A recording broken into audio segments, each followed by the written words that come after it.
G'day guys, welcome back to another episode and back to a new year as well, so hope you've had a good one. This episode we're putting a few registration lugs across the keel line. That's going to help me line the mould up when I put it back together. You'll see in the video. I get my delivery from Trojan Fibreglass. Big shout out to Trojan for that, thank you very much. Link in the description for Trojan Fiberglass gear.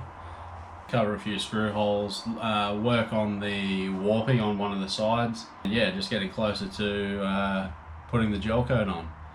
So only a very small list left at the end of this video to do before we start laying up the gel coat. I'm just going to go across the fence or the flange along the keel there. I'm actually going to be gluing half ping pong balls onto the keel line, and what that's going to do is create a locating lug or a hole. I don't know what they call it in technical terms, but that's what I'm going to call it. So if you can imagine, that's all flat.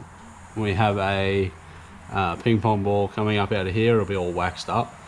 We'll glass over the top of it, and when we take that fence away, in the mold will actually be an indent. So on the back side of this will actually be an indent in that flange. So when we glass this second side, this fence will be gone because we will have that flange up, and we'll wax that that hole again, the indent that the ping pong ball's left, and we'll actually lay the glass down in there. Then when we pop both halves apart, there'll be a lump on this side and an indent on this side. So that will help me locate these holes back to exactly how they came apart, because they'll push into each other and line each other up, because we never know what sort of ground we're going to be bolting the mould back up on. So if we're a little bit off level, it's not going to line up properly, and these will actually locate everything for me.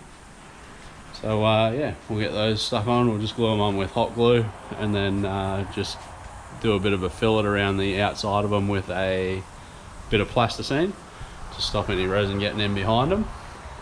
And yeah, that's what they're going to be for. So on this first one, you can see how well the melamine actually releases. The hot glue wouldn't even stick to it, so that's why I have to get the sandpaper and sand each patch before I glue.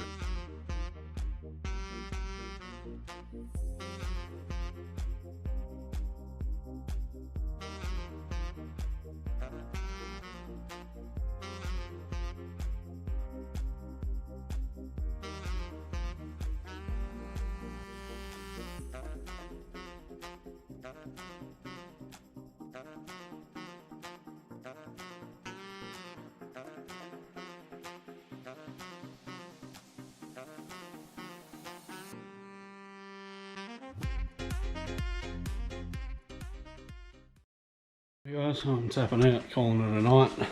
We got this side all wrapped except for the bilge lines. I'll do that once I've taken the flange off the top there, when we start glassing the other side. What I want to test the most is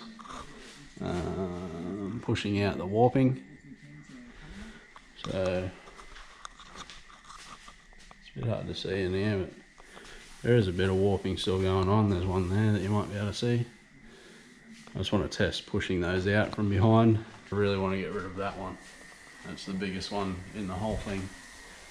It's probably the most serious one, but I did try pushing it from the inside, and it does push out nearly level.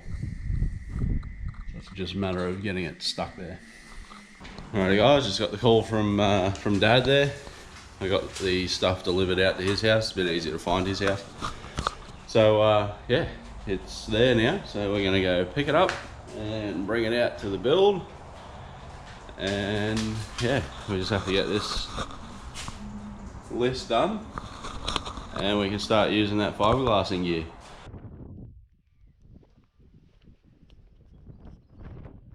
Okay, so we've been out and picked up all the stuff from Dad. I'm going to get it in the shed, and then we'll quickly run through what I've got.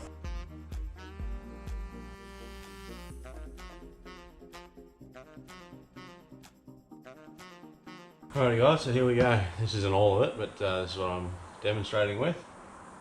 So we'll go from what we start with on the mould to what we're going to finish with. So once I have all this mould prepped, we've got to go through and wax it about 6 times. Got this mould release wax. So do 6 coats of wax on the plug. And then we move on to putting the gel coat on. So we've got this tooling gel coat. It's red in colour, and you want a contrasting colour on your mould. So when I lay my gel coat for the actual hull, I'll be able to see red spots if the gel coat is thin. If I did this plug in white or cream, I'm planning on a cream hull. If I did it in a lighter colour, it would be very hard to see light patches in the mould itself. So that's why we went red. If you're going to do a red hull, you wouldn't go red gel coat, you'd go black or white or something like that. But yeah, red for this project. After the gel coat goes down, we move on to a tie layer. So that's a thin layer of fiberglass that's going to bond between the gel coat and the rest of the glass. And you got to get that on while the gel coat's still a bit tacky. So for that one, Mitch at Trojan Fibreglass, he recommended that I do the first layer with vinyl ester resin, just because it has a quicker kicking time, and the properties of vinyl ester has less stretching and that sort of thing. So yeah, first layer will be 300 chop strand matting with vinyl ester in it, and that's just for the first coat, first layer, to stop any stretching or anything with the gel coat on the first layer. So after that first layer is put on, we switch through to the polyester laminating resin, and we up the cloth weight to 600. I'm putting 600 on this one, and we'll just do as many layers as it takes to get the thickness. So I think I've got enough glass for 6 layers. One or 2 layers of the 300 and 6 layers of the 600. So I think that'll get us pretty close. And I'll put some stiffeners through the last couple of coats too. Maybe some half poly pipe or something like that, or some timber strips. Not sure yet, but we'll get there. And then of course we've got the catalyst, which will kick every single one of these off. And I got the catalyst measuring bottle, so that allows me just to squeeze this. It fills up the top reservoir to whatever I need, and then I can tip that straight in. So much better than trying to pour it into like a measuring cup or a syringe or anything like that. Yeah, I think that's pretty much it. I won't show you the cloths, they're in their boxes. I'll keep them in their box for as long as I can, so they don't get dusty or anything.